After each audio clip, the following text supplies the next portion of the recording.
The light of the moon and stars illuminated a large castle in the middle of the forest, surrounded by trees, its bluish roof blending with the night sky. The castle belonged to the emir family of the Osirian Empire, at some point in the near future. In that very same castle, in a large and luxurious hall with a golden chandelier at its center, several people seemed to be enjoying an event. However, they were interrupted by the loud sound of a cane hitting the floor, drawing everyone's attention. Then the entrance of the Prince of the Osirian Empire was announced, the one who is second in line to the throne. Thus, a young man crossed the curtains, carrying a serene smile with him. His name was Prince Kyle Amur. As he walked, the nobles bowed, all of them showing their respect to the young man. The prince suddenly turned, stretching his hand to someone behind the curtain. A thought emerged in the mind of the person behind the curtain. The idea that she would have never imagined all this. That in the end, in front of all these nobles, she would be the only one standing beside this man. A pale hand slowly and timidly appeared through the curtain.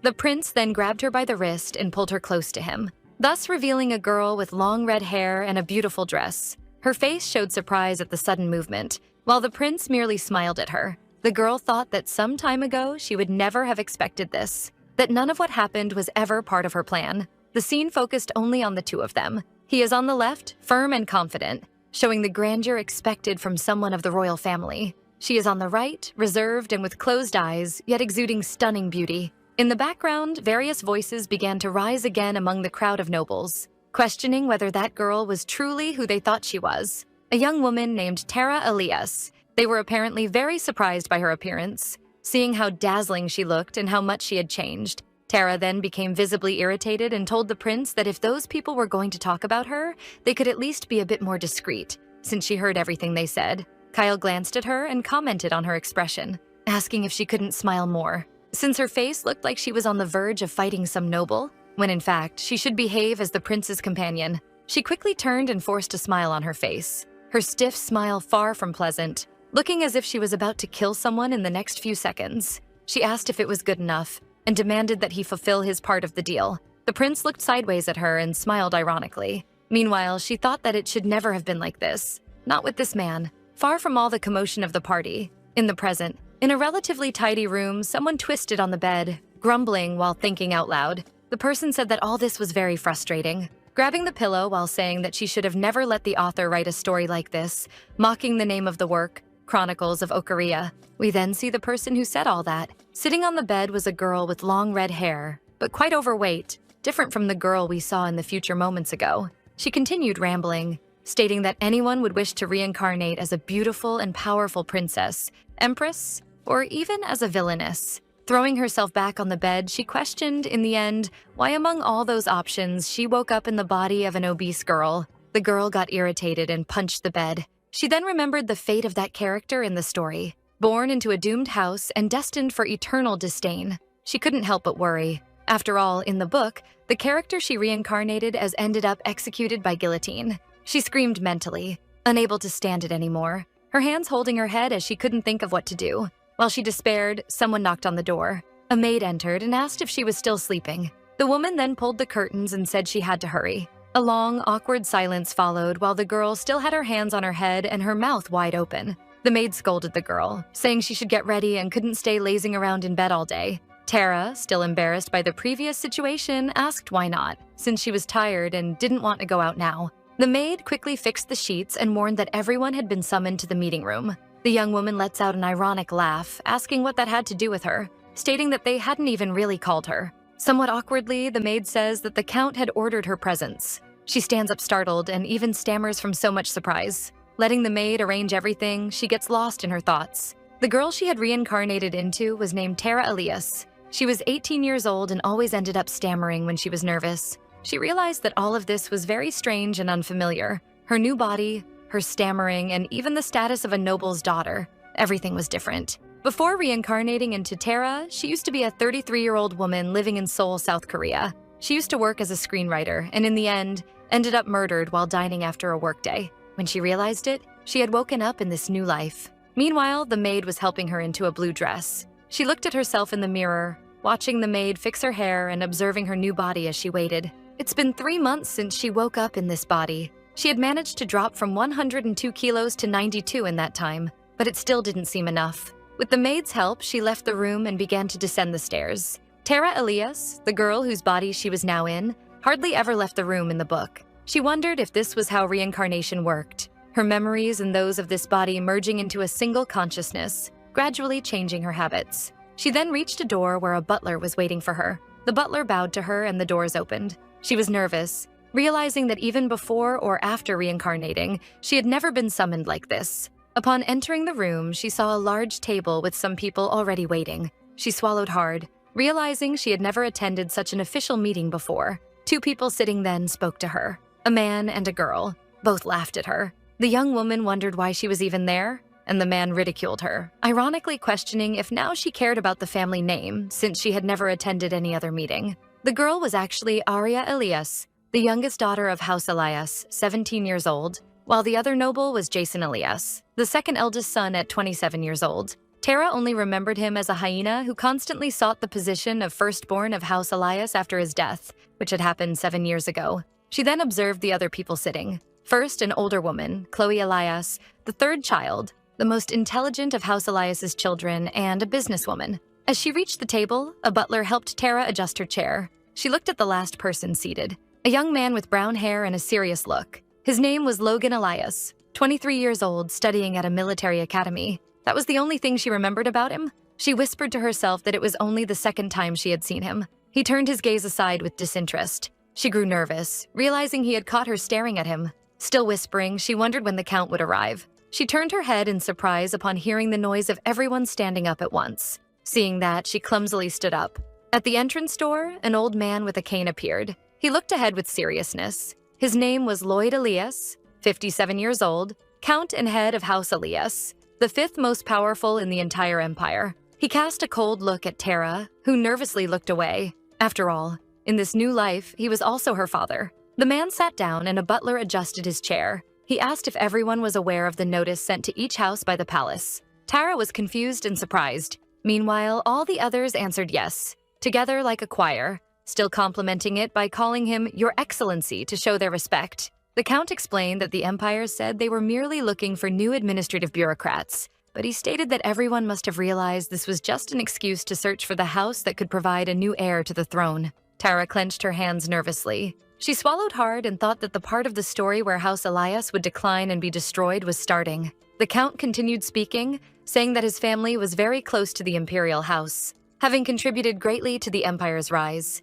He then got lost in memories as he said that House Elias might have lost part of its shine, and wondered if it could have been different if that child hadn't left this world. Tara looks at him with her head down, trying to remember who this child he was referring to was, but she doesn't come to an answer. He continues, stating that his house had never produced a consul for the prince, the next heir, but that was going to change. The Count slammed his fist hard on the table. After that, he shouted that he believed they now had a chance. After all, the eldest son of House McQueen already held the position of second scribe, and the second son of House Baroda was an assistant to Princess Margaret, the third in line for the succession. He said he didn't understand how they were the only great house that still had no one in the imperial palace, outraged at those who said that House Elias looked more like a merchant house than a noble one, the greatest shame of his life. Then he declared that whoever from House Elias managed to pass the test to earn the honor of being the first scribe of the empire would receive his title, and along with it, one of his lands, Pantheon, in the western region of the empire.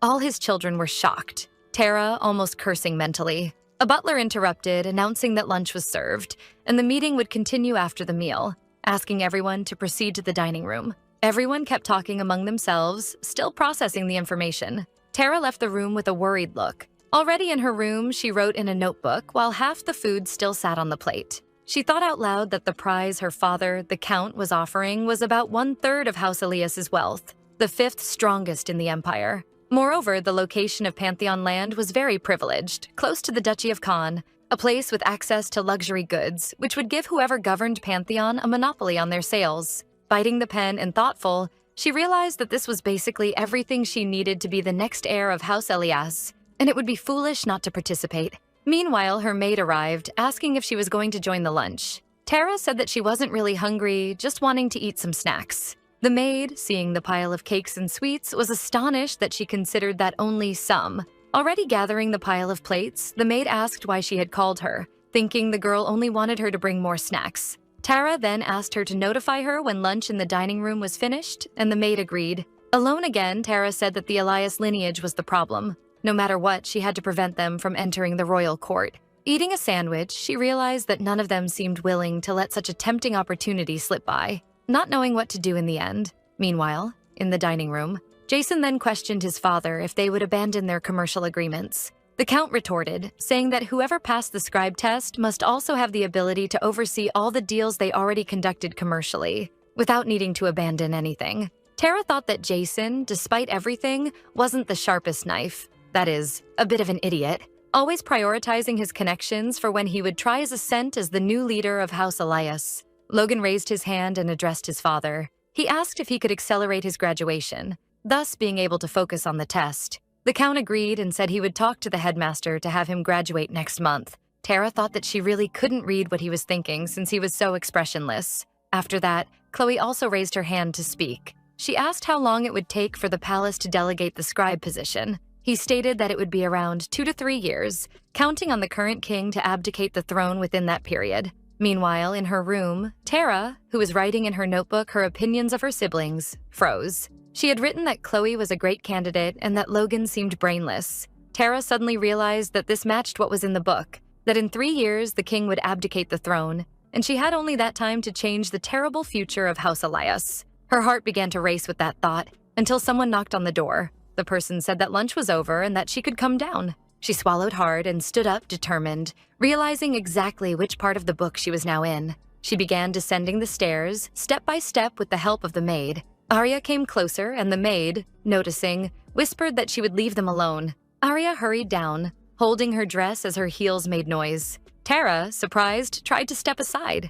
Arya laughed and told her to get out of the way while purposefully bumping into her. Off balance, Tara nearly fell but managed to grab the staircase just in time. Startled, she asked if that was on purpose. Arya, with a fake smile on her face, claimed she hadn't noticed it was her and asked her sister to forgive her. Leaning on the staircase, Tara wondered if she should believe that flimsy excuse. Arya, indifferent, walked away as if nothing had happened. Extremely irritated, Tara thought about how she could punish Arya for that. Already in the meeting room, the Count asked if anyone else had any questions. Arya forced a cute expression and asked if she wasn't too young to take the test. Her father, moved, said she didn't need to worry about that, affirming that they weren't just looking for new bureaucrats like the scribe test, but also for potential partners for the new king, and therefore she should participate. Arya kept playing innocent for her father and said she would do whatever he thought was best. Meanwhile, Tara remembered what she wrote in her notebook, describing Arya as a two-faced brat, very fake in front of their father. Seeing her father stand to leave, Tara was surprised. Realizing she couldn't just stay still and wait for the fate written in the book to happen, even nervous, Tara raised her hand and asked if they were allowed to choose their own tutors to prepare for the test. Her father turned with a disdainful look, asking if she was really going to participate. She grabbed her dress, trying to contain her anxiety. Tara, although stammering a little mid-sentence, said that he had said everyone in the Elias family could participate. The Count brought his hand to his chin, thoughtful. He said he really had said that, but when he was about to give a reason why she shouldn't participate, Tara interrupted him. She asked for an equal chance and stated that she was also an Elias. Her siblings then started whispering among themselves, mocking her appearance and behavior, but her father ordered everyone to be silent. Silence then returned to the table. With everyone focused on him, the Count spoke again, asking what Tara would do if she were in his place as leader of the house. With sweat dripping down her face, Tara addressed her father and said that if she were him, she would see no choice but to approve her decision to participate.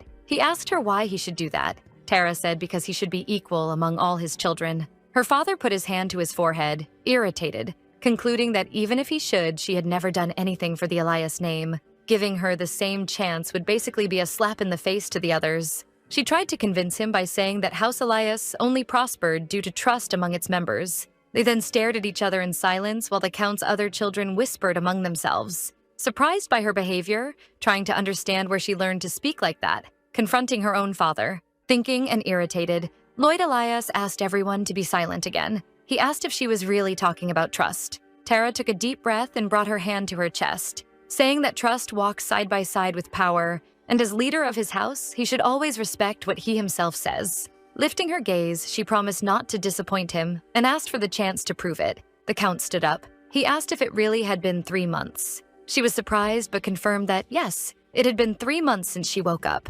The Count moved toward the door. Meanwhile, he affirmed that since she spoke the truth and preached trust, she must have the capacity to bear the burden that comes with it. He turned to the side, demanding that the butler bring him his cane. The Count continued, saying that for today the conversation was over, also informing them to go speak to the butler about the tutors they would choose. Everyone agreed and the Count left the dining room. Chloe was seen getting up and whispering in the background. Sometime later, still in the Elias mansion, Tara wiped the sweat from her forehead with her arm. She said aloud that she was very nervous but thankful her argument had worked. She held an axe with both hands. Her thoughts returned to that meeting. She couldn't help but think she had spoken more than she should have. Pulling the axe back, she thinks there's nothing she can do, that she can't change the past. While she's doing that, a voice in the background says that's not how you use an axe, referring to her as Lady. She glances sideways, still holding the axe up. A muscular, dark-skinned man appears, wondering out loud how many times he'll have to teach her how to hold an axe properly.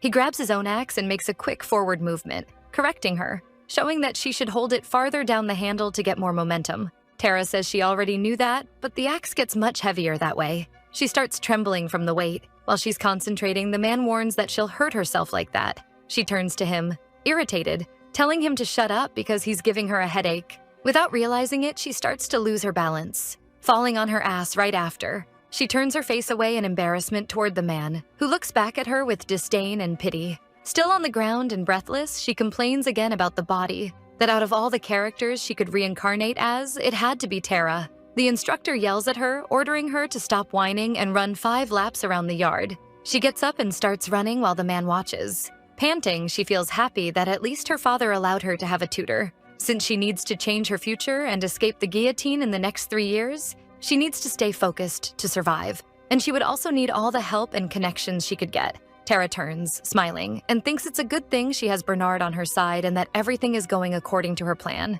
Bernard, the instructor, then looks at her with doubt, thinking she's finally lost her mind. 2 months earlier, Bernard asked Tara what she meant. She confirms that it's exactly what he heard. She wanted him to be her knight and teach her the military arts of the army. Bernard finds it strange, asking why it has to be him. She can't think of a good excuse, saying he wouldn't have to do much, just train her daily. In fact, in her mind, Tara knew Bernard would one day become a general, and it would be foolish not to take the chance to get close to him. Every bit of help she could get would make a difference. Bernard puts his hand on his face, still confused, not understanding why she would want to be trained like an ordinary soldier. A bit nervous, she replies that he would be rewarded and has nothing to lose, reinforcing that she just wants normal military training. He refuses, telling her to find someone else because his duty is only to serve on the battlefield. After asking him to reconsider and being rejected, Tara tries to bribe the soldier. Bernard turns to her again, and she tosses a sack at him. He opens the sack with his mouth since his other hand is occupied holding an axe.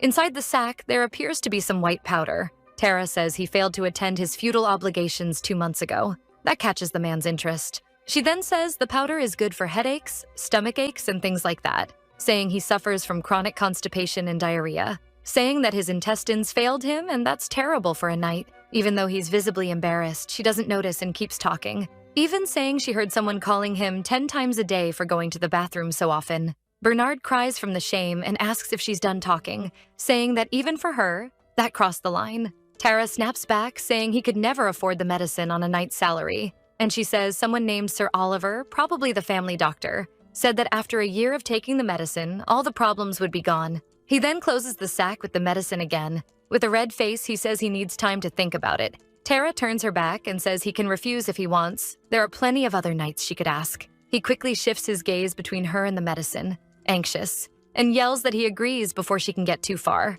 Tara then puts a terrifying smile on her face. Everything had gone according to her plan so far. She turns to Bernard with a genuine smile and tells him she'll provide the medicine and monetary compensation for the training. Back to the present. Tara is completely filthy from her training. However, she can't stop laughing, claiming she knows the whole future story. Although, according to her memory, the story was short and canceled after 60 episodes. But she wanted to convince herself that everything was fine. Looking from inside the palace at Tara kneeling in the courtyard and laughing madly was her father, the Count. He was speaking with a butler. The butler said he heard that Tara was obsessed with writing and had improved a lot in the past 3 months. The Count said he knew she had improved, he just didn't expect her to become so smart. The butler then said that according to Oliver, apparently her doctor, she showed no after effects and her stuttering had greatly improved, although her physical form hadn't changed much. Lloyd said that this was a great dilemma, wondering who introduced her to the knight. The other man replied that she had sought him out on her own, and then gave the knight's background. His name was Bernard. He was 23 years old. His weapon of choice was an axe. He had become a knight a year ago and had recently acquired the status of sword runner. The Count was shocked, wondering why a knight would decide to teach a mere noblewoman to fight. The butler agreed in disbelief, also not knowing the reason. From the courtyard, they heard Tara shouting and continuing to laugh madly while her father turned his face toward her with a serious look, asking the servant to keep an eye on her. Already in her room, Tara was almost blue from hunger, a result of skipping dinner and having trained early in the morning. She could hardly believe she had lost 2 kilos since she started training. Almost on impulse, she grabbed a cookie that was on the table and brought it close to eating it, dropping it when it neared her mouth and startling herself. Apparently, someone had left a plate of cookies in her room. A nightmare for someone trying to lose weight. She screamed the name of her maid. Beth came running and opened the door, asking what had happened. She found Tara trembling and backing away from the table with the cookies. While stammering, Tara said she had never ordered that tray of cookies. Beth replied nervously, saying it was the plate of snacks that the servants brought every day to all the nobles of the house. Without taking her eyes off the cookies, Tara held herself back, not wanting to waste all the hard work she had done training that morning by falling into temptation. She turned her face away to not look at the cookies while affirming that she never wanted to see those delicious chocolate wonders in her room again. Only water was allowed in there now. Beth listened quietly, with a slightly sad expression, agreeing and turning to leave the room with slumped shoulders. Tara then realized her mistake, apologizing for being a bit rude and for shouting earlier. Beth turned back, confused. Tara continued, explaining that she shouldn't be so hard on her, especially when Beth was her personal maid and was just doing what she was told. Beth said she didn't need to apologize, not mentioning that she actually wasn't her personal maid. Tara didn't understand, freezing in place. Beth then explained that since she had been unconscious for so long, they decided she didn't need a personal maid, and now she was following the Countess's orders by taking care of her sometimes. Tara thought out loud that since Beth came here so often, it gave her the wrong impression. Beth said she came often because Tara called her frequently, leaving Tara stunned, as she had just shouted her name moments ago. Beth glanced at her from the corner of her eye, wondering if she had said everything she wanted to. When Beth turned to leave again, Tara asked if she would accept being her personal maid. Beth then got anxious and turned abruptly, saying her services were for Tara to command and not something she should accept or refuse. Tara said she couldn't force her to do something she didn't want to. The maid blushed. She had never had the opportunity to choose anything before. Tara immediately searched for her shawl in the wardrobe while saying it was simple, either she wanted to or not. Beth blushed and swallowed hard, and then said she would love to. She then ran off, saying that the shawl had lost a button, so she had taken it to the seamstress and was going to pick it up now. Tara then sighed. Later, in a meeting with other nobles, Victoria Elias, a countess of the House of Elias and mother of Jason and Chloe, asked what Tara was asking her for. The other nobles in the room remained silent. Tara then thinks that it is not the best moment to discuss internal matters of the house, not with so many strangers around. The countess stands up and asks what the hell she was thinking, entering here and making a demand like that. Tara is surprised and apologizes while stammering. The countess continues, saying it's impossible that she believes her time is more valuable than hers, calling her a peasant in the end, trying to belittle her. Another woman stands up, nervously holding her dress. The woman, also with red hair like Tara, sincerely apologizes while trembling and looking down,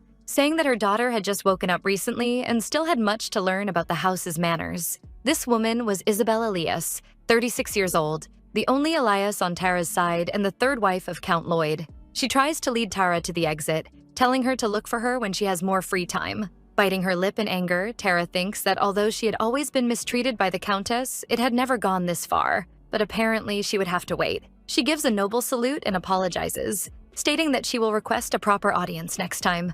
As she and her mother leave, Victoria continues to mock them, saying they had no manners. Tara's mother begins trembling with indignation, still holding her daughter's arm. Tara whispers that she probably has more to lose than gain if she keeps talking. However, seeing her mother in that situation was the last straw. She turns back to the Countess and begins to speak, stating that Jason and Chloe had 4 each, Arya 3, and Logan 2. The Countess stops drinking her tea, wondering what she was talking about. Tara continues, saying that she had none. Irritated for not knowing what she was referring to, the Countess slams her teacup onto the saucer and yells at her. One of the nobles in the room turns and asks Tara what she didn't have any of. She states she was talking about personal maids. The nobles in the room were shocked. After all, how could a daughter of the fifth largest house in the empire not have a single maid? It seemed very far from reality. Embarrassed, the Countess says she has no idea what she's talking about. Seeing that she was turning red, Tara takes advantage to blackmail her, using the nobles in her favor. Tara says she understands that she didn't know about it, that she was probably busy dealing with the agricultural products issue, and that she should have already requested someone be assigned to her. Victoria plays along with the lie, saying that was exactly what had happened. She had been so busy and buried in overdue paperwork that she couldn't pay attention to small details. Tara continues, saying that the Countess was really very busy firing incompetent maids and hiring new ones, and that she came here only because she had her eye on a particular maid and wanted her to be assigned to her. The Countess agrees and says she had already asked the housekeeper to choose one for her, but she had been stalling. In the end, approving that Tara could have Beth as her personal maid. Already after leaving the room, Isabel asks her daughter how she knew that Lady Victoria had changed the agricultural supplies. She simply says she asked the advisor where to look for the right information. After all, it wasn't a secret, especially for those with Elias lineage. Tara's mother is surprised, realizing that she had really thought through everything for that conversation. Tara turns and asks if she was also thinking of investing in the wine trade. She remembers a conversation she overheard behind a door, that the prohibition on Sorbonne wine would be lifted, with its price rising and possibly returning up to 20 times the initial investment. Her mother then puts her hand on her chin, thoughtful. She says that all the noblewomen are thinking of investing in it, and she thinks she will do the same. Tara crosses her arms and says she understands that noblewomen have some freedom to invest, but that they lack important information. Thus, they should wait a little longer and then decide what to do. Her mother looks at her with a proud look, realizing that although she had changed a lot over the years, she was still her daughter Tara, launching the old typical parent phrase, saying she grew up so fast. Tara gets a little nervous,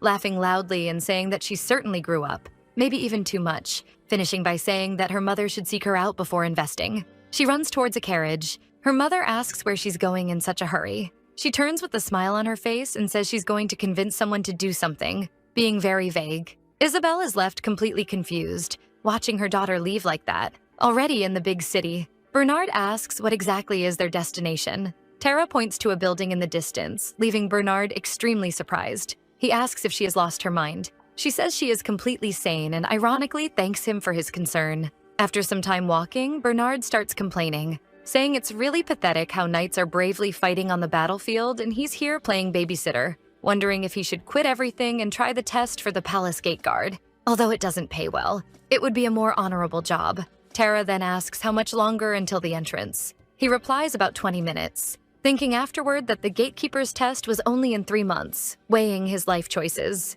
Tara suddenly stops, irritated, asking what he's talking about. He is confused as to why she stopped. Tara snaps back, saying that even though he has the strength to lift a whole cow, he still can't be smarter than half of one. He visibly gets irritated, saying he was only saying those things because she asked. And besides, they had agreed on training, not on him escorting her everywhere she went. Tara agrees that she only asked him to train her, not to swear loyalty to her or anything like that, but she expected he could serve as her bodyguard from time to time. Bernard mocks her after all. Swearing loyalty is something a knight only does once in life, and he didn't intend to do that for her. A bit annoyed, she says it didn't have to be an oath necessarily. Then she firms her voice and says he has until next month to decide if he will truly serve her as a knight or not, and if he decides to give up on her, she will send him a good amount of the medicine as compensation. He puts a big smile on his face and says there's no turning back from what she said, agreeing. Bernard then states they should move on quickly, and that during this mission she will have the best guard at her side.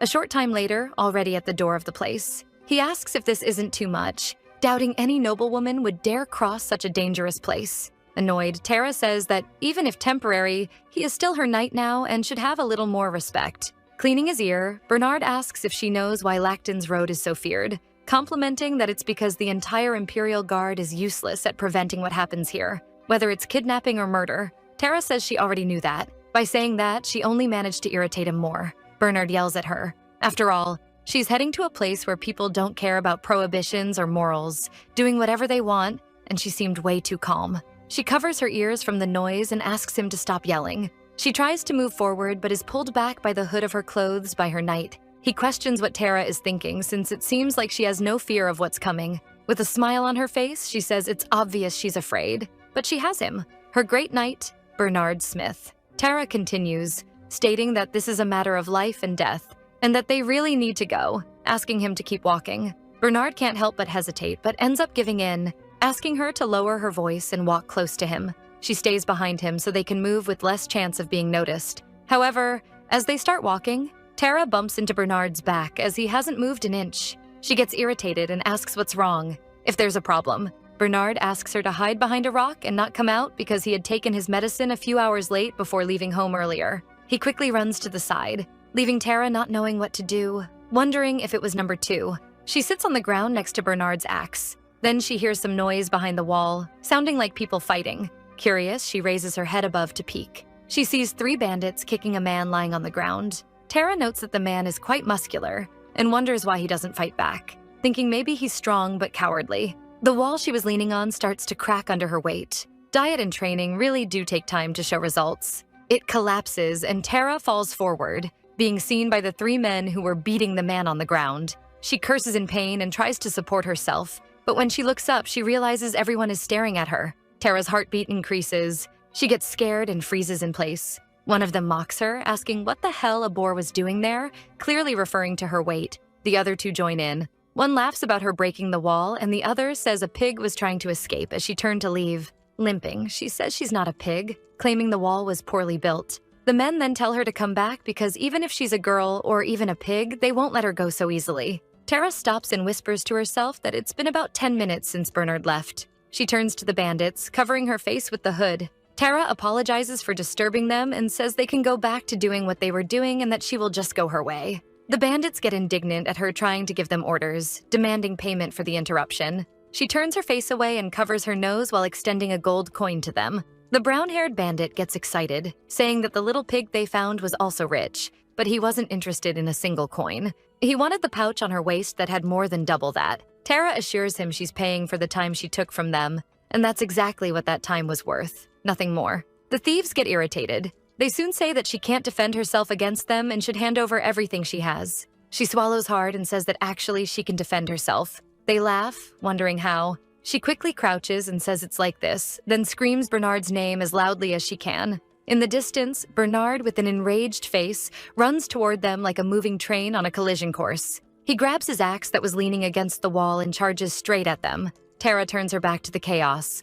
only hearing the sounds of impacts and punches. She confirms that Bernard truly has a force to be reckoned with. 5 minutes later, it was all over. Tara was clapping her hands and congratulating him, bragging about having such a strong night. Still angry, Bernard yells at her, saying he had been very clear in telling her to just sit and wait by the wall and that the worst could have happened if he had been a second later. Tara, embarrassed and tapping her fingertips together, argues that she was just peeking and couldn't have known the wall would just break out of nowhere. She makes a calming gesture and says that since he arrived in time, everything's fine. They just need to move on. Stressed to his limit, he covers his eyes and mutters that he doesn't know if she's someone fearless or just empty-headed, because if she ended up being kidnapped, the worst could happen. She tries to explain that she knew his diarrhea usually lasted about 15 minutes and she was counting on that time to stall the thieves. Bernard sighed, realizing there's no arguing with someone like her. He turns around and she notices they had ignored the guy lying on the ground, the same one who was being beaten earlier. Tara kneels to get closer and apologizes for trying to run earlier,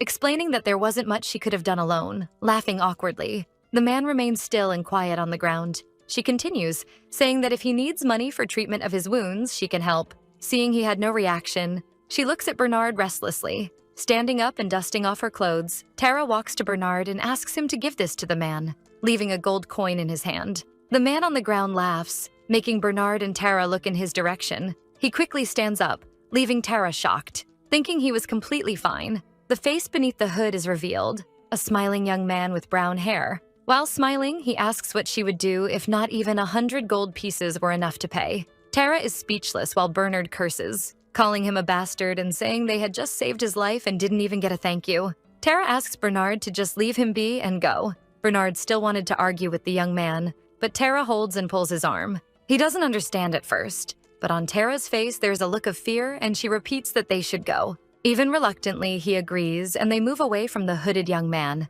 The The young man watches them leave and laughs at the situation, finding it funny that she had offered a gold coin. A little later, while they were walking, Bernard asks why they left like that. It didn't even seem like something she would do, and she seemed more scared than usual. While dusting off her cloak, Tara says it's more instinct than fear. She points out that he had no smell at all, which was unusual for someone wearing such tattered clothes and looking like a beggar, meaning there was something strange about his story. Bernard ignores that and asks if she sniffed him. She says that's not the point. He didn't sound at all like a commoner, especially when he spoke. His tone was that of a rich man. Even so, he doesn't get it, questioning that he just looked like a weakling getting beaten up by guys half his size, and that he could have offered money if that were the case. Tara clicks her tongue, saying it wasn't just about money. He seemed to have some kind of power or authority, so it was better to avoid any interaction. She also explains that she doesn't want any unnecessary conflict, so it's better to just forget about it and focus. Bernard stays silent and just cleans his ear. They enter a kind of bar and sit down. Tara becomes introspective, trying to figure out who that man was. She remembers her past life, having worked on a television program. Back then, she used to look for various scholars every week to participate in the show. Most of them were great specialists in their fields. Each of them had an imposing aura, making her realize they were way above her. She had noticed the same kind of aura in the man they saved earlier, only much more intense. She questions his identity, wondering if this incident was part of the original story. Then she realizes he is a variable she doesn't know, so it's better to avoid him to not cause a disaster. Bernard seems restless, and she asks what's wrong. Suddenly, a voice addresses her, saying how cute and adorable she looked, also asking what she wanted. Tara gets slightly annoyed, thinking someone is mocking her. She realizes a woman at the counter is talking to them. The woman says they make an interesting pair and ends by asking what Bernard would like, calling him a strong knight. Tara is surprised to see that instead of mocking her, the woman actually has more curves than she does. Bernard coughs to hide his embarrassment and says he just wants a beer. He turns a bit red, something Tara doesn't miss. She clears her throat and says she wants a kind of hot liquor with a very specific name. The bartender asks if she's sure about the order. Tara says that's exactly it, asking how long she'll have to wait. The woman finds it interesting and says about half an hour because they were low on stock. Meanwhile, she'll bring Bernard's beer. Going to the back of the shop, she says the knight will have to wait a few minutes until she returns because she has to take care of the young lady's order. As Bernard starts drinking, Tara comments that she's discovered his taste in women, even asking if he's always had a weakness for curvy women. Bernard is so surprised he spits out his drink. Trembling and embarrassed, he says that a lady like her shouldn't say things like that. Laughing, she says he knows she's not like the other nobles. Clearing his throat and composing himself, Bernard asks why she ordered such a strong liquor. Tara says she's never even tried something like that. After all, in reality, that drink she ordered doesn't even exist, leaving him very confused. In a nearby place, the hooded young man that Tara and Bernard had saved was talking to other people. One of them said there was no reason for him to get personally involved in something like that. It would be safer to let them handle it, referring to him as Majesty. The young man stops, calling by name the man who had just spoken, Nick Bright. Nick turns out to be one of the thieves who attacked the young man, meaning it was all a setup. Repeating the part where he called the young man by the title, asking if he heard it right, Nick realizes his mistake and kneels down, deeply begging for forgiveness. The young man says he never intervenes in something without a reason, and that calling him by his title in public will earn him 500 laps of punishment in the palace courtyard. Nick understands and uses the crates nearby to head in some direction. Meanwhile, the young man addresses the others present, saying that when the merchant ships dock at night, they will infiltrate, and after helping unload the wine, they will know its destination. Placing his hand thoughtfully on his chin, he says that the Lacton gang will probably be out of action for a while after tonight's operation, and that if it weren't for the girl with the gold coin, they could have dug a little deeper. He asks what information they have about the tavern she went to. The other man then answers, saying she has no connection to the gang they are investigating, although they have never attacked any regular customer of the tavern, which was strange. The young man points out that the person behind it is a clever fox who already knows about his presence but hasn't taken any action yet, wondering if they were trying to prove neutrality or something like that. The man asks if he should investigate the two who interrupted earlier, that is, Tara and Bernard. While remembering the scenes from earlier, the young man asks the man named Walter what he would do. Walter doesn't understand and asks him to explain. He asks Walter what he would do if he weren't a master swordsman and found himself in a fight he couldn't win. The man answers that he would have just turned around and run. The conversation continues, and when asked what he would do even if he had reinforcements, Walter still says he would run. After all, there's no way to predict how long it would take for help to arrive, and it's not worth risking his life. The young man laughs and says he's precisely right. However, a small piece of gold was enough to change that same situation earlier, when the girl needed to buy time. He finally asks Walter to find the list of investors now that they have a clearer view of the illegal wine distribution. The man agrees and quickly leaves, jumping over the crates just like Nick. The young man lowers his hood. At last, he thinks he can endure the humiliation of pretending to be a beggar if it's for a greater good, grateful for being ignored until now, claiming that the more insignificant he appears, the easier it will be to infiltrate. 5 minutes after all this, back at the tavern, the bartender announces that the girl's drink is ready, but warns that the sweet night will have to keep her company, making Bernard blush. He stands up embarrassed and slams the table, saying it's not the time to joke like that, asking her to take him along for safety. Tara reassures him, saying this is important and asking him to trust her. Bernard replies, affirming that she's not like a lord who can rely on their title for protection. Tara says she knows that and promises to scream if anything happens, but that this is important and her future depends on it. He agrees, but with one condition. Bernard whispers something in her ear and lets her go. Already inside the other room, a blonde woman was waiting for Tara while sipping a cup of tea. She greets her, asking what a young lady of the Elias house desires at her establishment. Tara points out that she already knows the answer to that.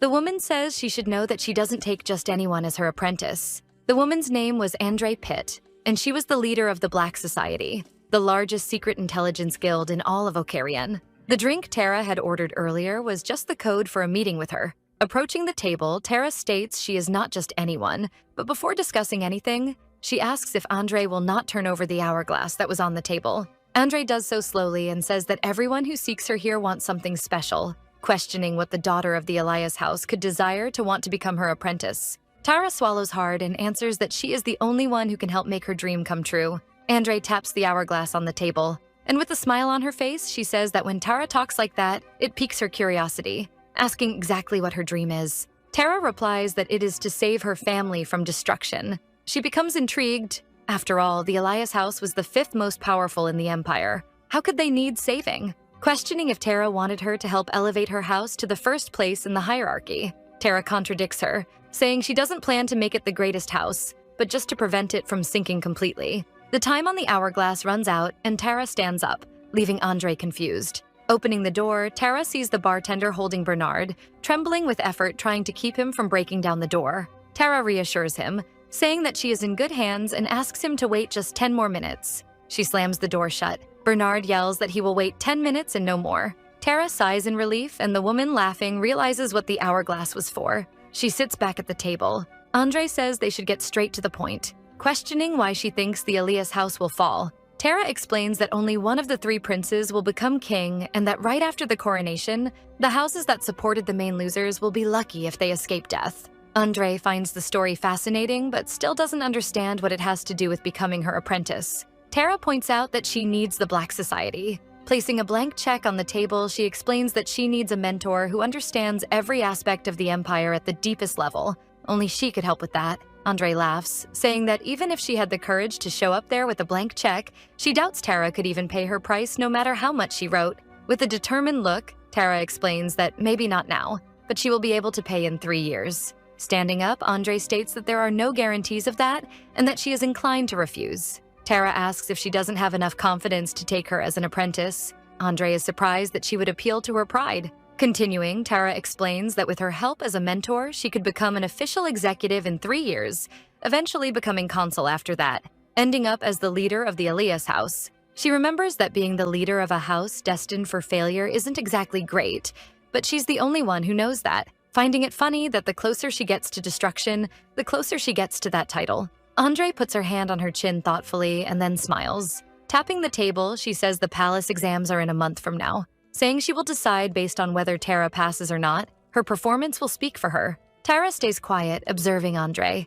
already returning to the castle. Bernard asks how the task went, the one her future depended on. Tara answers that she thinks she did well overall, correcting herself that actually, she thinks it worked out. She thinks it was strange that Andre promised to visit every night starting next week, although it's just a conditional promise, feeling that she's skating on ice that gets thinner and thinner. At the tavern, Andre is laughing while looking at papers on her table. She says that apparently she got herself a pretty chubby apprentice this time, also saying that this one is quite smart. Heading toward a rope, she wonders aloud what she needs to do to help her advance even faster. She pulls the rope and keeps thinking aloud, finding the possibility of the fall of the Elias house, and the young girl becoming the next leader interesting. The bartender from earlier appears, declaring she is at her service. Andre orders her to go down to the basement and look for anything related to the Elias house, and asks her to assign someone to keep an eye on her newest apprentice. She grabs the check she received from Tara and hands it to the bartender, asking her to check with her consultant about its authenticity. The woman bows and agrees. Meanwhile, turning her back, Andre thinks she's excited to see how Tara will handle things from now on. At the Elias house, Count Lloyd is talking to his butler. He was incredulous that Tara had gone to that tavern, asking what on earth she went there for. The butler responds that it was the information they received by letter, continuing to say they also received the name of the person Tara had chosen as her tutor. Lloyd asks if he thinks it could have something to do with the Black Society. The man says it might be the case, explaining that this group has two main divisions, intelligence and operations, but he doesn't know much more than that. He finally points out the name of Tara's new tutor, Andre Pitt. The Count puts his hand on his chin thoughtfully, wondering how she found Andre. Looking out the window, he sees Tara running with a platoon of soldiers, thinking aloud that all of Pitt's apprentices have been exceptional, so choosing Tara seemed strange. In the courtyard, she falls while running, shocking her father even more. The information doesn't seem to match. Tara was shouting, saying she couldn't go on anymore, and a soldier retorted, stating that barely half an hour had passed since they started. The Count said she must have been very lucky and that he would wait to see what happens. The butler said that an urgent message had arrived from the office. The Count sat down, saying he already knew what to expect. The butler handed over the letter and said it was about Tara. He opened the letter and began to read. Lloyd was shocked, wondering what it was he was seeing. Calling his butler, Dylan, he asked him to summon his legal advisor immediately. In her room, Tara commented that Beth was late. She heard hurried footsteps behind the door. Beth, out of breath, burst through the door. She said that Tara was right, and that a consultant had visited the house that morning, telling her that the maid said he spent a lot of time talking with the Count. Tara stated that her mentor was quite cunning, asking if her father had called her. Beth was surprised, pointing out that Mr. Dillon only sent her upstairs to call her to the lower hall. Tara said she realized that by how long Beth took. Beth said they were already waiting in the hall. Tara was surprised, thinking she would again have to face several other nobles. In the main hall, Jason was saying he had a good idea to restart the production of beverages and strengthen relations with neighboring countries. A man said that the bans on beverage production were made to reduce unnecessary costs for the empire and to calm the population after years of famine, war, and drought, and that it wouldn't be easy to make the crown repeal the law. Jason was embarrassed. Meanwhile, Tara was thinking about the import bans. Chloe said there was a rumor spreading, a very interesting piece of information that could only be obtained at a high price. She said she heard that a member of the crown had been assigned to a secret mission. She added that they should turn the holds of their merchant ships into wine cellars for transporting beverages on the next voyage. A man with long hair asked about the veracity of this information, because if it were false, they would have a lot to lose. Tara nodded. She froze in place, realizing this was different from the original story. In the book, the prohibition was only repealed after the end of a war, but that war hadn't even started yet. The Count asked Chloe where she heard this rumor, wondering if it was at the Ministry of Finance or the Ministry of War. She replied that actually her mother was establishing relations with the Anton house, which had a duke inside the Ministry of Justice. The Count asked if her mother's ancestral house, the Philippe house, had helped her in the negotiation. Chloe answered that yes, her grandfather had helped her. Jason stood up, asking his father to let him take charge of all negotiations related to wine, arguing that he was the best person for the job and was already ready for distribution. The Count was thoughtful. Jason then asked for a chance. Meanwhile, Tara was frozen in place, trying to remember where she had heard the name Anton House. She remembered she had overheard it while eavesdropping on a conversation behind a door. She was in doubt about what would happen if the information from the ministry was false. The Count said it was fine for Jason to handle it, but questioned how he would deal with the damages it would cause to their house if the information wasn't true. Tara was relieved, realizing her father was thinking the same as she was, but she quickly realized it wasn't the time to be happy. Everything was happening much faster than in the book, and if it really continued like this, the destruction of her house would happen earlier than planned, before she could do anything to stop it. She was sweating cold. The Count stood up, pointing out that they would need to build an illegal distillery, create contracts with importers, and ensure a safe distribution network. He continued saying that all these preparations require time, money, and foundation. Looking down at everyone, he asked if it was really worth the risk based on the word of just one man. Jason stuttered, trying to explain to his father that the information was probably true. Lloyd slammed his fist on the table. The Count explained that while in an official meeting, he must refer to him as Your Excellency, and not his father. Jason agreed, frightened and powerless. The Count explained that entering the beverage business wasn't the problem here. The problem would be that if the information was false, the Elias house would be labeled as rebels. Rebels who would be against the king and his wishes? He asks who would want to do business with a house like that. He snaps his fingers, finally saying to check the information on the Anton and Philippe houses, and once all the details are on the table, they will resume the discussion. Everyone agrees. As they leave, the Count's children wonder why Tara is there with them, commenting that she didn't even say anything during such an important meeting. Chloe approaches her and asks if she has been acting like an idiot this whole time, wanting to know what she really wanted. Tara is surprised and hesitant, says that obviously not, and that she spent all her time in her room doing absolutely nothing. Chloe replies that she doesn't care what Tara does or doesn't do, but she doesn't want her to stain the family's name. Tara says she understands and will be careful, calling her by name. Chloe gets irritated, asking why she didn't use her title. Tara explains that they're sisters, so she saw no problem in just calling her Chloe. Chloe says whatever, but that she'll keep her eyes open on her. Chloe leaves the meeting room. The butler tells Tara that the Count is calling her. She goes head down and thoughtful, thinking he's going to comment about Andre Pitt and about what she was doing in the tavern. She grips her dress tightly. She thinks she needs all the support she can get from her father. Already seated in the room, she was very nervous. It was the first time she spoke alone with her father. The Count says he has 3 questions for her. She nervously agrees, mentally wondering why so many. Her father then tells her that they received a card from Andre, asking how she managed to convince her to be her tutor. Tara gulps and thinks she has 2 answers to that question. She starts by saying that not long ago there was an 8-year-old boy named Peter, and he started watching and following her training with Bernard using a wooden sword. The butler and the Count are left without reaction, trying to understand what that had to do with the conversation. She asks if they're listening and if she can continue. The Count says yes. She explains that she saw the boy arriving full of bruises, and that Peter started copying her training routine from a distance while watching. At first, he was just a boy of skin and bones to her. However, she discovered that he was actually being bullied by the other children. She thought he would quit after a few days at first, not giving him much credibility. But 2 days later, she found Bernard training him alone. The Count asks why that happened. She remembers asking Bernard why he was teaching the boy so easily while she had all the trouble convincing him and paying for it. Bernard said that the boy promised to become the best swordsman in the Empire and that he had no one else to ask, begging Bernard to train him. He continued, saying that it's not very likely his dream will come true, but it's much more fun teaching him than Tara, saying that he learns fast. That left her a bit irritated, but then he explained more, saying that he watched how the boy trained, and if he proved himself worthy, Bernard would continue to teach him. Otherwise, he would just kick him away. The Count slaps his legs laughing, saying that Andre is actually doing the same with Tara,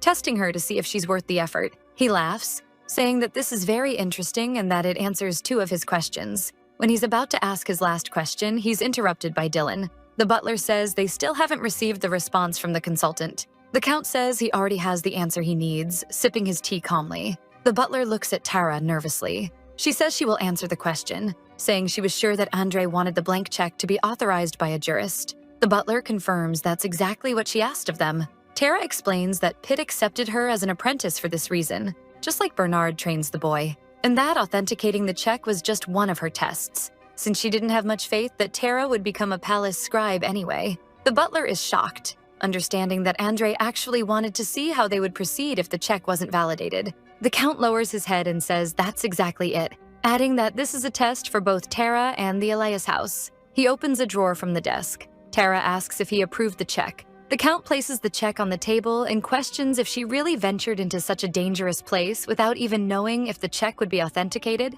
She says she didn't know if she had earned his trust enough for that.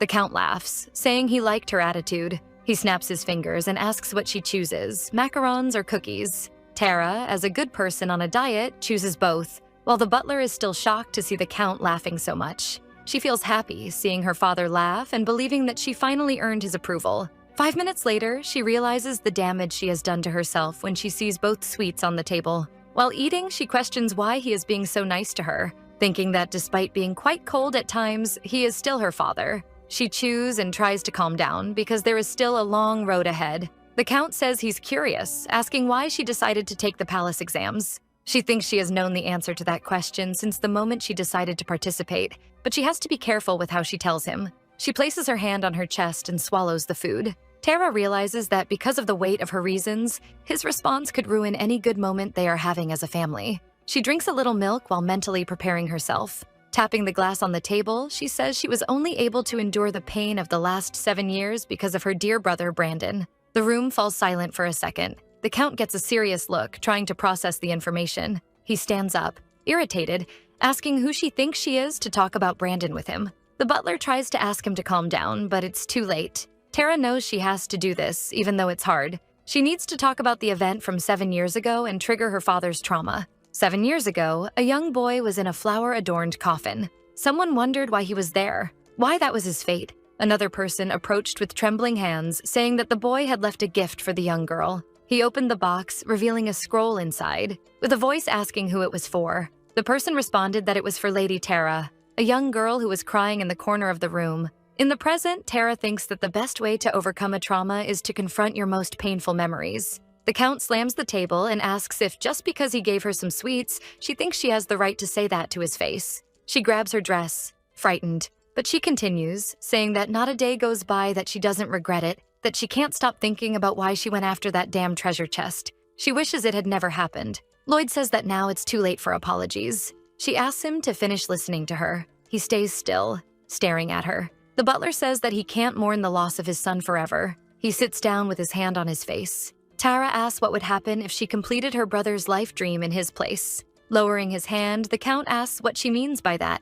She remembers Brandon's dream, him saying that he wanted to become a scribe or even the consul of the empire. She says she heard him talk about his dreams when they were children, affirming that she has wanted to fulfill his wish ever since that time, to carry his dreams and hopes. The Count then realizes that she reminds him of his lost son, seeing the same spark in her eyes that Brandon had. Someone knocks at the door. A maid enters, bringing more food. The Count says she must be hungry and tells her to eat before continuing. She thanks him, addressing him respectfully. He asks Tara to call him father. Tara does so with a small smile, thinking it's working. The Count asks what her opinion is about the earlier meeting. Placing the cookie back on the plate, she makes a thoughtful expression. The butler says he asked a very difficult question for the lady. She says that even if what Duke Anton said is true, it's too early to act if they want to hear her opinion.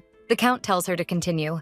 Tara then states that the current emperor seems to have a personal attachment to the prohibition, so even if it's repealed, they still wouldn't be sure about His Majesty's true feelings, and therefore they needed to be very cautious. Her father asks what she means. She states that they should wait for the current prohibitions to be lifted and then apply for a license to manufacture a type of wine exclusively for the palace. Already in her room, she says she needs some stomach medicine from Dr. Oliver while fanning herself with her hand, almost fainting. Beth says they have several herbs for that planted in the room, so she could take them whenever she wanted. Tara feels embarrassed for not knowing that. The maid then asks if it's really true, if the prohibition is really going to be revoked, saying that someone said they heard it during the meeting. Tara asks who she heard that from, finding it strange for her to be interested in that kind of thing. Realizing it could be true, Beth becomes extremely happy. Laughing, Tara asks what made her so happy, wanting to hear the good news. Meanwhile, Beth was hopping like a rabbit from so much joy. The maid says it's confidential information and that she only got her hands on it by coincidence.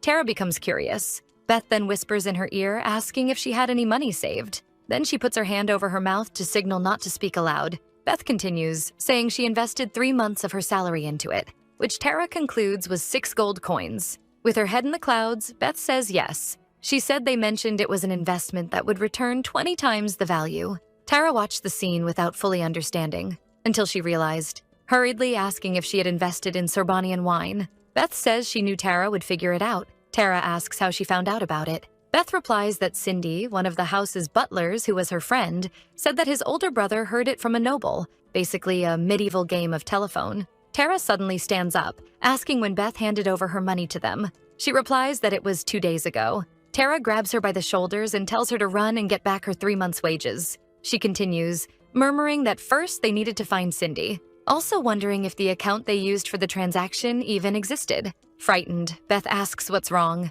Tara warns that they are convincing people to give their money just to run away afterward, that it was a big scam, and tells her to go after Cindy immediately. Beth runs out of the room and Tara sits down.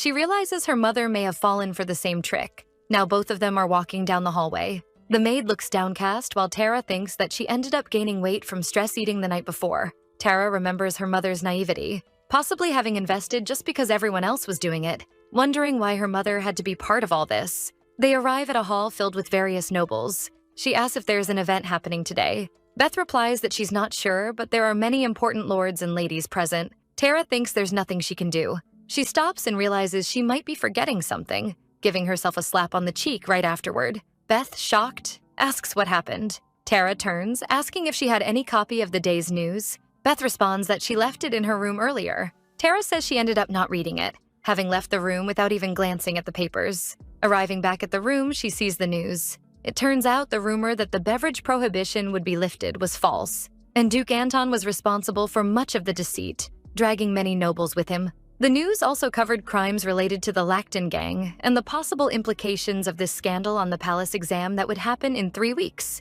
Tara then says that this is absolute chaos. Going back down the stairs to the hall, Tara comes across a large formal delegation of knights investigating on behalf of the palace. At their center was a well-dressed young man with brown hair whom she found quite handsome and strangely familiar. He looks at her sideways with a serious gaze. Covering her mouth so as not to say anything, she realizes that the young man was the beggar she helped the other day. In the Count's meeting room, someone was asking what they should do and that they needed a plan. Another noble complains, stating that no one could have imagined things would spiral out of control like this. The Count replied that the legal advisor would arrive soon and that they should resolve the legal matters once he arrived. Someone knocks hurriedly at the door. A butler opens it and shouts that they have an emergency. Approaching, he says that His Highness, Prince Kyle, has arrived. The Count is in shock, asking what that brat is doing here. He tries to process everything. He knew there would be an investigation sooner or later, but he didn't understand why the prince himself would show up. The butler asks how he should proceed.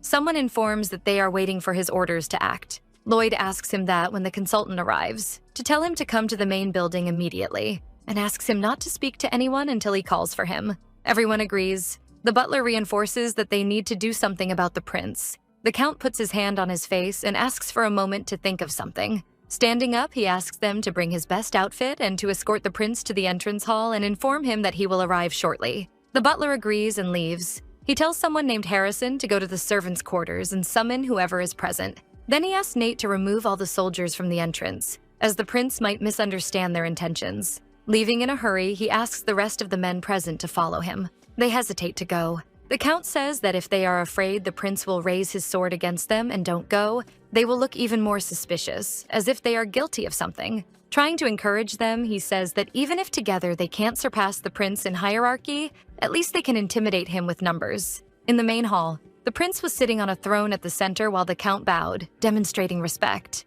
Prince Kyle says that it has been about 2 years since they last saw each other. In his mind, the Count says that the boy hasn't changed at all during that time, wearing the same expression he had when he left them stranded in the same place for a month in the past, thinking about how arrogant the boy was. Then he responds that indeed it has been 2 years, that the last time they met was at the Empire's border. Putting his hand on his chin, the prince agrees, stating that the plains of Pantheon are an endless headache, always seeming like a place of smuggling and endless conflicts. He finishes by asking if the Count managed to take care of the rats in that region. Irritated but maintaining composure, the Count replies that yes, and that he will never forget the grace His Highness granted him on that occasion. The prince states that he was afraid his visit would be too late, and that he finally managed to respond to his invitation, finishing by taking a sip of his tea. The Count is confused, asking what invitation the prince is referring to, apologizing for not being sure what he is talking about. The nobles around them also whispered in confusion,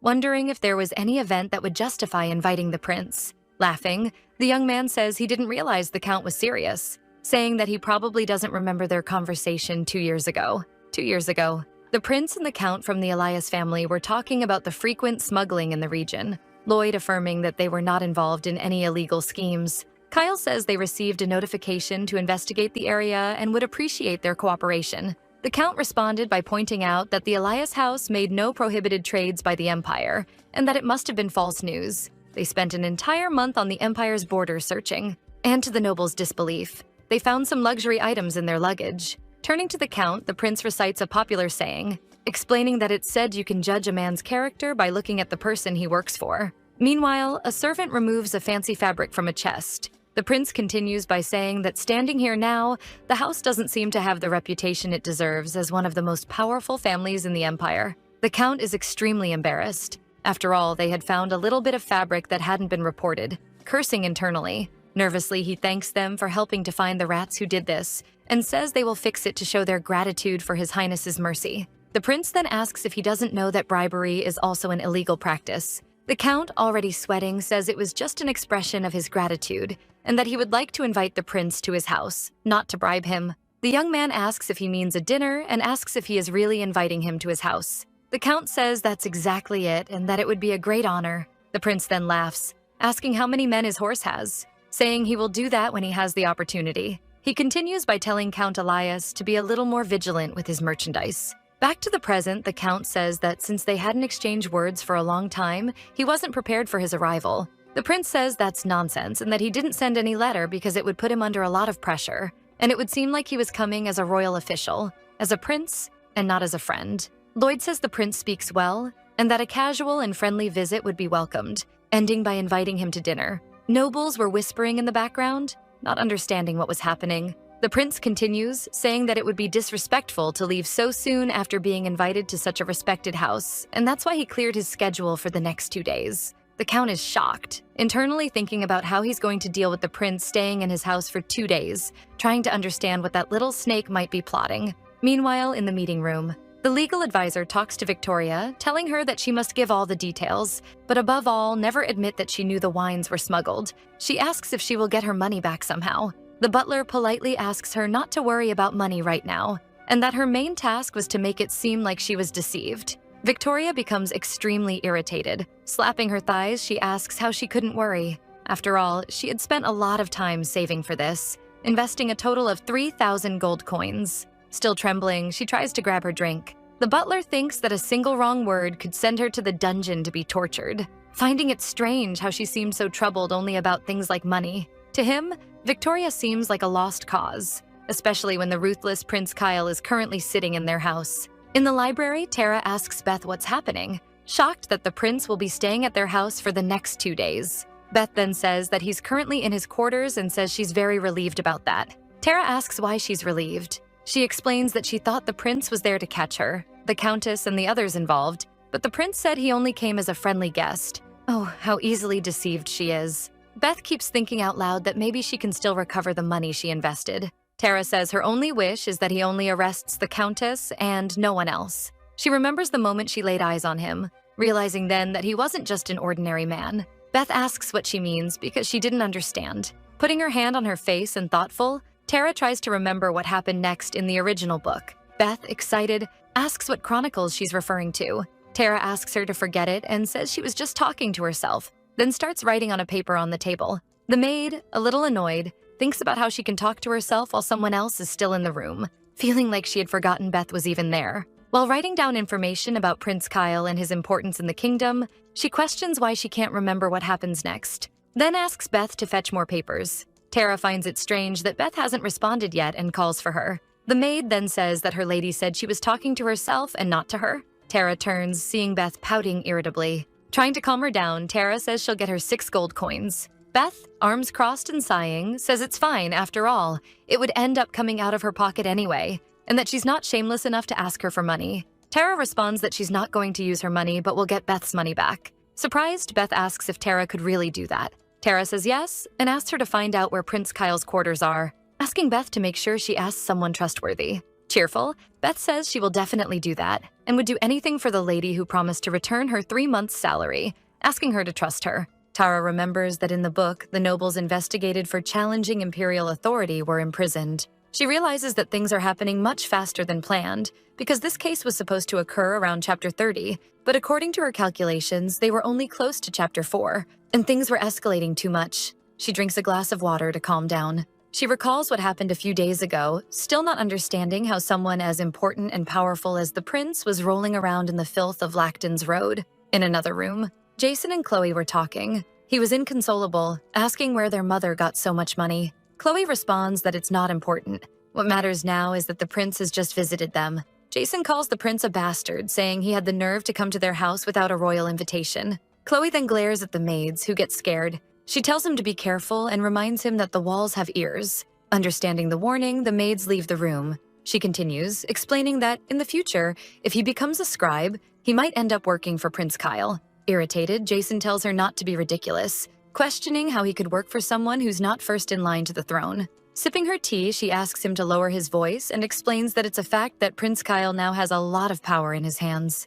He retorts, saying that it doesn't make sense. Elsewhere, Arya says she's never seen anyone as attractive as the prince and that all the rumors about him were false, as he didn't seem threatening at all. Quite the opposite. He seemed so gentle to her. The maid was making her bed while Arya wondered what she should wear to the banquet tonight. Opening the wardrobe, she continues thinking aloud, saying that those eyes and that face were everything she had dreamed of her whole life, and that her heart couldn't stop racing. Staring at her dresses, she says none of them would do, and that she needed to visit Chloe's seamstress. She then asks the maid to go to the seamstress and reserve the pink dress for her. The woman rushes over, explaining that the dress was tailor-made for Miss Chloe, and that she would be furious if she found out. Arya, like any spoiled girl, seems not to hear what she said, wondering aloud what jewelry she should wear to match the dress. Meanwhile, Tara was in the library with several sheets of paper spread across the table. The clock showed 2:30. She was reading a letter written 5 years ago, which said that a little-known prince had recently been added to the line of succession, and the news questioned whether he would be a stain or a hope for the empire. Another piece, from 3 years ago, stated that the people welcomed the appointment of Prince Kyle as the new Minister of Security, since he had uncovered a spy and restored the ministry's reputation after a corruption scandal. The next, from a year ago, reported that several nobles were furious about Prince Kyle's appointment as the new commander-in-chief of the armed forces. He had earned this position after his significant contribution to the victory in the war 3 years earlier. The last article she read was from a newspaper called Palace News, stating that the wine smugglers had been arrested, but the financiers were still at large. It also added that the prohibition law would hardly be lifted and asked at the end what would be the name of the anonymous hero who revealed this scheme to the royal house. Tara was surprised, realizing that the prince had occupied 2 important positions at just 27 years old, and connecting the dots, she understood that the prince himself was the anonymous hero who exposed the wine scheme. She then says she can't believe no one had figured it out. In her mind, she believes the author really wrote this as a message from God, helping her understand the situation. Finally, she questions how she can fight someone of this level to save her family, taking another glass of water to calm herself. After all that, irritated, she comments that she had lost her appetite. Someone knocks on the door. The person then opens the door and says that Mr. Andre Pitt has arrived. The Count, with his hand on his face and worried, says he had forgotten that he was coming and asks for him to be taken to the room. Walking in with several luxurious clothes, Andre enters the room. The Count forces a cough and signals for the servants to leave them alone. He stands up as the butlers leave and greets Andre, saying it's a pleasure to finally meet him. Holding his hand, Andre says he had the pleasure of observing him a bit from afar. Awkwardly, the Count says it's an honor and that he would never have imagined someone with his reputation would accept becoming Tara's mentor. She then says that his daughter is quite interesting and that she appreciated the fact that they approved her conditions and authenticated the check. Laughing, the Count says that's the least he could do to repay him for his cooperation. Andre says he heard that Prince Kyle was visiting the Elias house, then takes a sip from his cup. Lloyd says that words travel very fast inside the Black Society, and that this will probably give him a nice headache. Andre then says that now that she is well acquainted with the Elias house, she will offer them a gift. He asks what kind of gift she means. She says it's nothing particularly big, but might help ease things a little. The Count is left confused. She explains, pointing out that a man named Garrig Anton is dead. The Count is shocked. Smiling, she asks if he would mind if she observed the Elias house for a while. As she walks out the door, Lloyd, still in shock, tries to process the information that now that the man is dead, it means there are no other witnesses. In some room, someone tells a lady that he is here. It turns out Beth had brought the butler responsible for Prince Kyle's quarters. 5 minutes later, finishing the conversation, she hands something to the butler. She asks him to do exactly what he was told, and he says he understands, putting what she gave him in his pocket.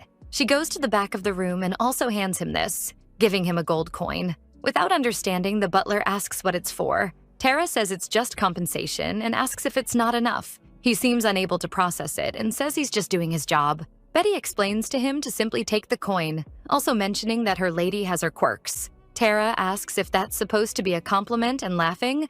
Betty responds that of course it is, though the butler still looks very confused with the coin in hand. Tara simply tells him to keep it, saying he'll probably need to help her again soon. Blushing, he replies that he should be compensated after completing his task. A bit irritated, she realizes he's one of those very persistent types and grips the coin tightly. She asks Beth if she saw him blushing, thinking that maybe he had been a little mesmerized by her charm. The maid then gives her a completely blank and pitiful look. Tara yells at her and tells her not to look at her like that, saying that beneath all the fat, she was very beautiful, and Beth knew it. Beth ignores her and explains that Niels, the butler, was probably just surprised like she was. Tara doesn't understand. Beth elaborates that despite them being her servants, she treats them as equals, and sometimes it seems like she came from a different world. She then freezes and nervously laughs, saying she'll accept that as a compliment too.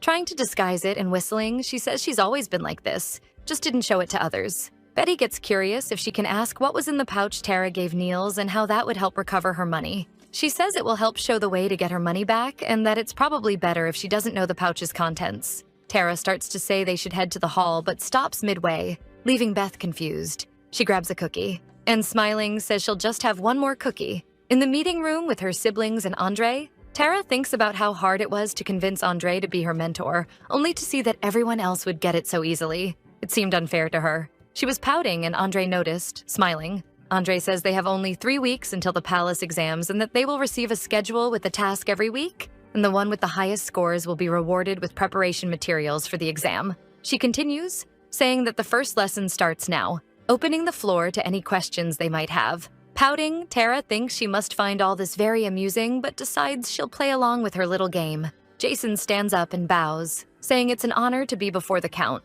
but then corrects himself, calling her Master Pitt, saying he will use the utmost respect to address her. She looks at him mockingly, saying that all she expects is for him to fulfill what she assigned. Awkwardly, he agrees, realizing his flattery didn't help at all. Arya raises her hand, saying that with all due respect, they already had previous exams. Pitt, irritated, explains that she cannot compare the trash they have with the material gathered by the Black Society. She points out that the material they possess was compiled by retired administrative officials who had extensive experience serving the great emperor, continuing to say that they worked for 100 days and 100 nights to compile this material, affirming that studying these writings for 3 days guarantees direct passage in the first screening. She said that even someone very stupid could pass if they used this material for a week. Completely irritated, she shouts that it is by far the best preparation material in the entire empire. After getting so emotional, she becomes breathless and continues waving her arms. Everyone is moved. She says she only shared this material with one person in the last 5 years.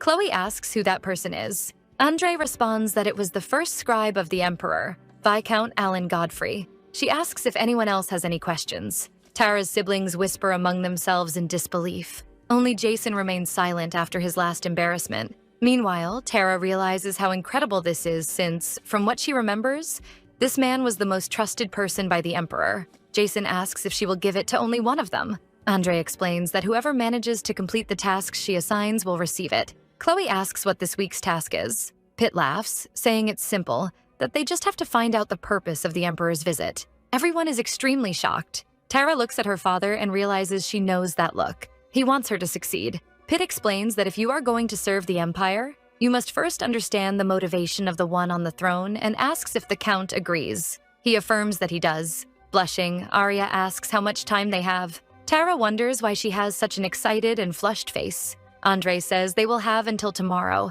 since that's when the prince will leave and his intentions will be revealed. Tara gets anxious, realizing that the Countess and her mother might be arrested at that moment, and wonders how much time is left until the prince leaves. She asks if the deadline is tomorrow and not today, seeming a bit ADHD. Andre confirms and states that the time starts now. She asks if there is any limit they cannot cross. Andre explains that she wouldn't go as far as to go against the prince unless they want to be accused of treason. The word treason weighs on everyone's mind in the room. Tara then realizes that they could end up on the wrong side of the prince, or even be accused of crimes if they cross the line. Regret starts to run through each of them, realizing that how they handle this fear will determine who will excel and who will destroy themselves. 5 minutes later, Count Lloyd asks if she thinks his children will succeed. She responds that it's ideal, but as she was about to answer what would happen if they failed, the Count interrupts asking what would happen. She continues, explaining that this is an opportunity to eliminate those who are not fit, then questioning if he is worried. He asks about what.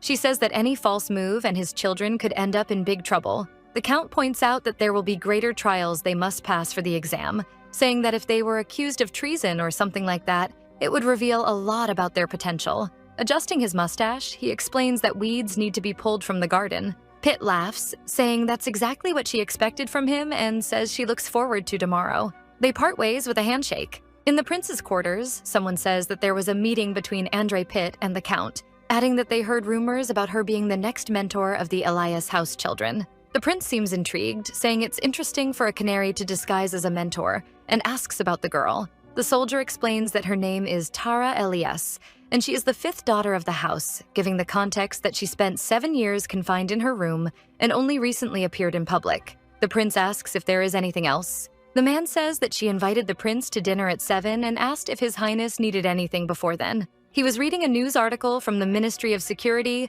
stating the autopsy of the Anton family member who was suspected of having committed suicide in prison. He sighs, saying they are hinting that they already know the reason for his presence. Prince Kyle bangs the table and asks the soldier to gather information on anything related to the Elias house and says they will resume once new information is collected at night. The guard agrees. Someone knocks on the door. Another soldier then tells the prince that Jason Elias is requesting an audience with him. He says that the Elias family has probably already finished their little conspiracy meeting, wondering what Andre has up her sleeve now, finally telling the guard to ask Jason to wait. The sound of the clock flooded the room. One of the soldiers guarding the door was nervous, informing the prince that they had been making Jason wait for more than half an hour. The prince then asks Nick who he is. Nick quickly responds that he is the most prominent prince of the Empire of Okarion, with a great number of victories under his belt and the one who rooted out all the traitors infiltrated in the Empire's security. The prince asks what else. The soldier responds that he is also a great swordsman.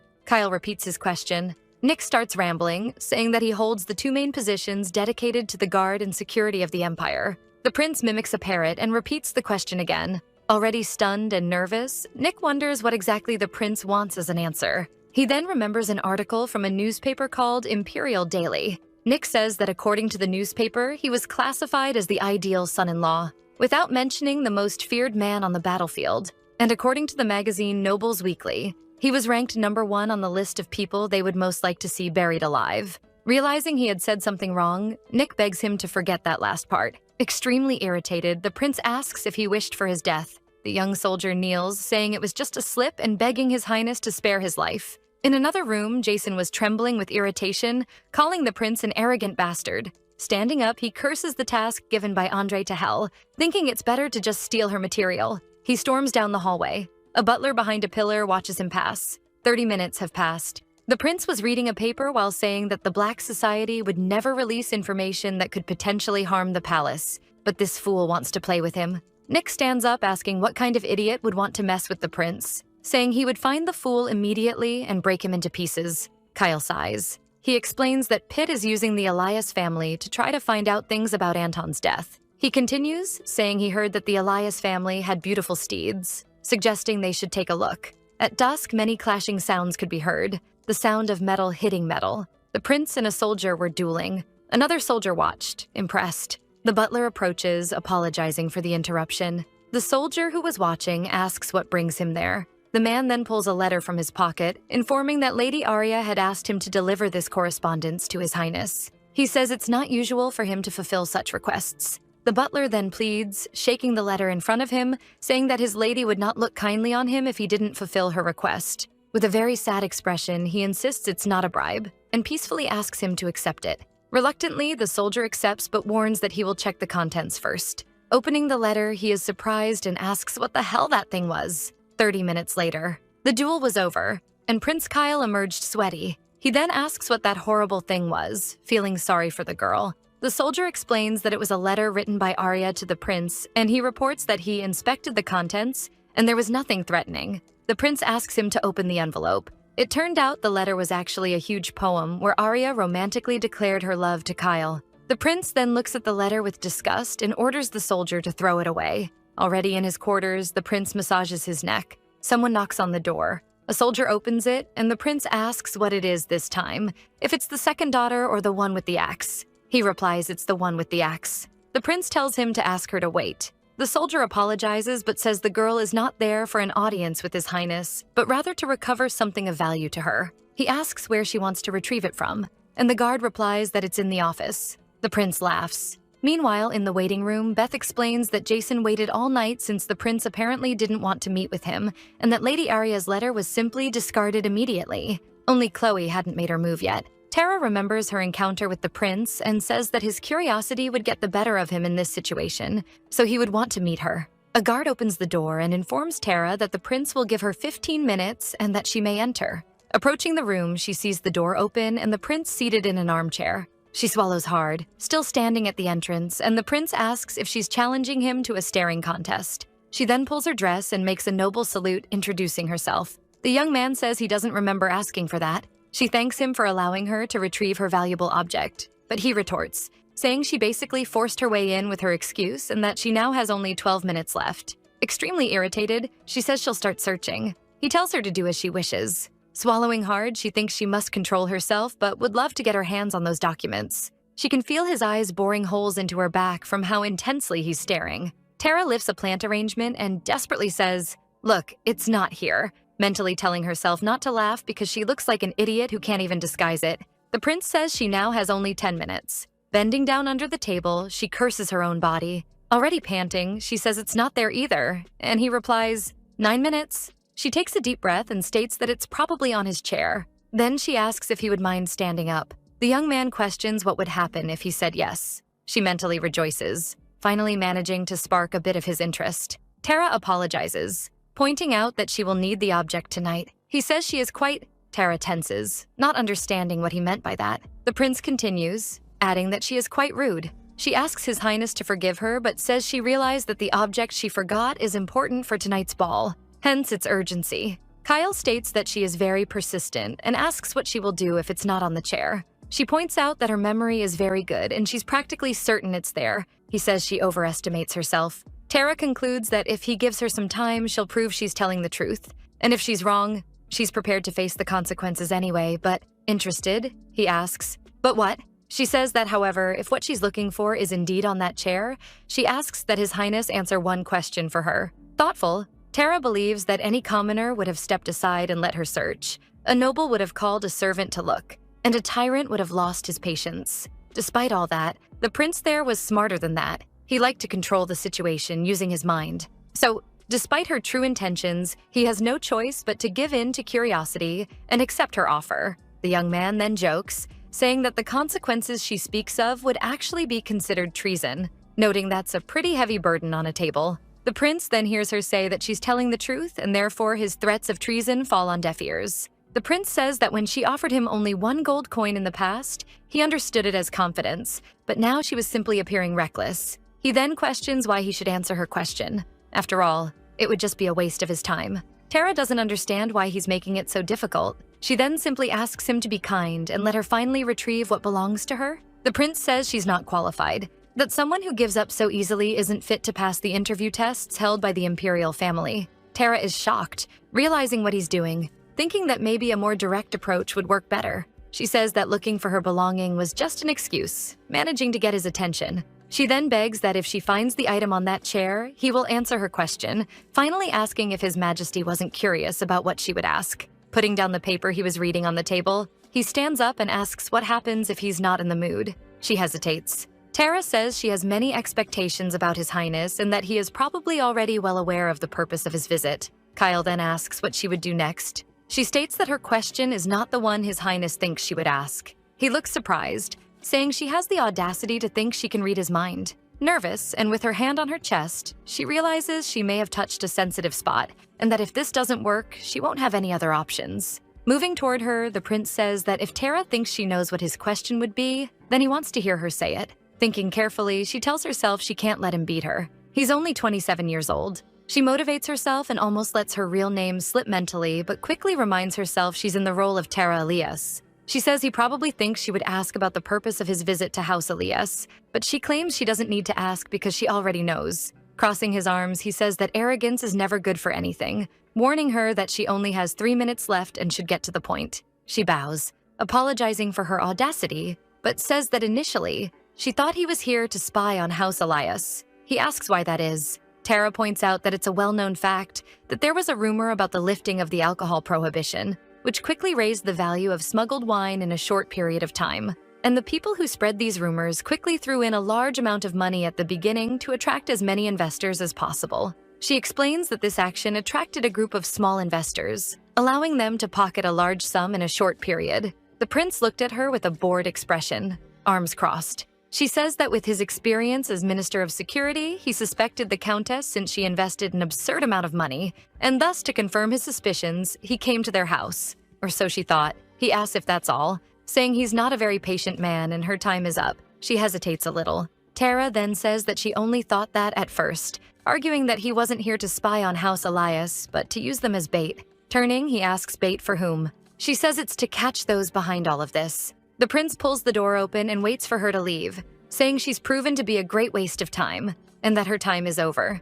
Shocked, she asks if anything she said was inaccurate, saying she still wanted to ask her question. Kyle, looking uninterested, says he doesn't remember agreeing to answer her question, explaining that he can see the arrogance living inside her. Tara whispers something. He repeats, not understanding. She then honestly begs, kneeling, asking him to clarify where she was wrong and where he believed she was being unduly arrogant. He asks why he needs to do that, repeating that her time was up. Blushing, she realizes she's practically on fire and needs to know when to quit. She then lifts her head and asks him if it's not his duty as the next in line to the throne to correct his subjects when they stray, and asks if he doesn't have pity on this foolish little ignorant girl. Laughing, he asks if she is prepared for the consequences she mentioned. She says she is prepared for any consequence she might face, calling him Your Highness at the end. He closes the door and asks what word he repeated the most this entire time. She doesn't understand at first, but he asks if he should set a time limit. Surprised, she says no. The prince sits back down in his chair. Tara, panting, says that what he repeated the most was, Your time is up. Approaching her, he looks impressed and asks if that's the best her little brain could come up with. She then tries again, asking if it was him telling her to leave. Meanwhile, she's stunned, thinking he shouldn't be leaning toward her like that, with that appearance and being so close. Tara couldn't think straight. Already sweating, she wonders what the hell is going on. And since he wasn't speaking much, she couldn't think of any word. Squeezing her eyes shut, she tries to recall as much of their conversation as possible. She then reaches a conclusion and says it was arrogance. The prince turns to her and says she's not completely stupid. Although she got it right, she responds that she still doesn't understand. He explains that some people trust too much, whether in what they consider familiar, in their possessions, their knowledge, or even their family. He continues, calling her the axe girl, explaining that she made 3 mistakes. She then becomes frightened. The prince points out that it was arrogance behind her knowledge, arrogance because of her family, and arrogance surrounding her relationship with her servants. Elsewhere, the butler Niels was arranging some packages. Someone asks him if he is the main servant of the guest room, and he responds yes, asking if there was any problem. A voice then yells for them to grab him. Meanwhile, in another room, Tara's mother is sitting near a maid. The maid whispers something in her ear and scares her. Isabel then asks if she is sure about it, if she and the Countess were really invited to the ball, back in the prince's quarters. He questions how it was arrogance on her part to blindly assume that her house wasn't behind this act of treason all along. Frightened, she realizes something. He was right. On what basis had she believed that her house wasn't involved with smuggling all this time? She had never even considered it. He continues, saying that talk about espionage or bait was just a mere little game. Trembling, she doesn't understand, asking what that meant. Kyle tells her to use her little head to think, unfortunately pointing out that she had made a grave mistake by using all means available to solve the problem without thinking about the proper consequences. Tara says she still doesn't understand. He questions why he had let her in, asking if she really thought he was curious about her little act of having lost something valuable or intrigued by what that object could be and its worth. He finishes by asking if she thinks it was by chance or because of that little encounter on the Lacton Road. Sweating and feeling chills, she can only think that he's bombarding her with questions and she can't think straight.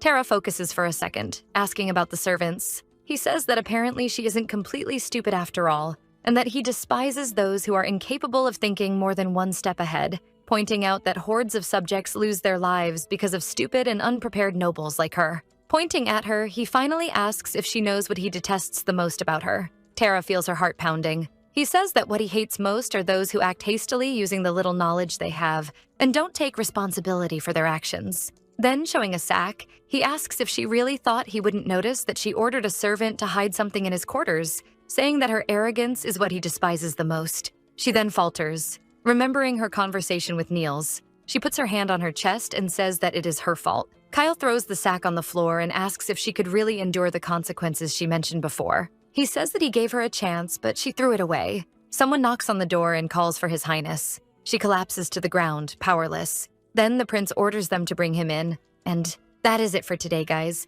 Hope you liked the story, and if you want more of this, don't forget to like the video and subscribe so you don't miss any new videos that I post. See you next time. Kisses!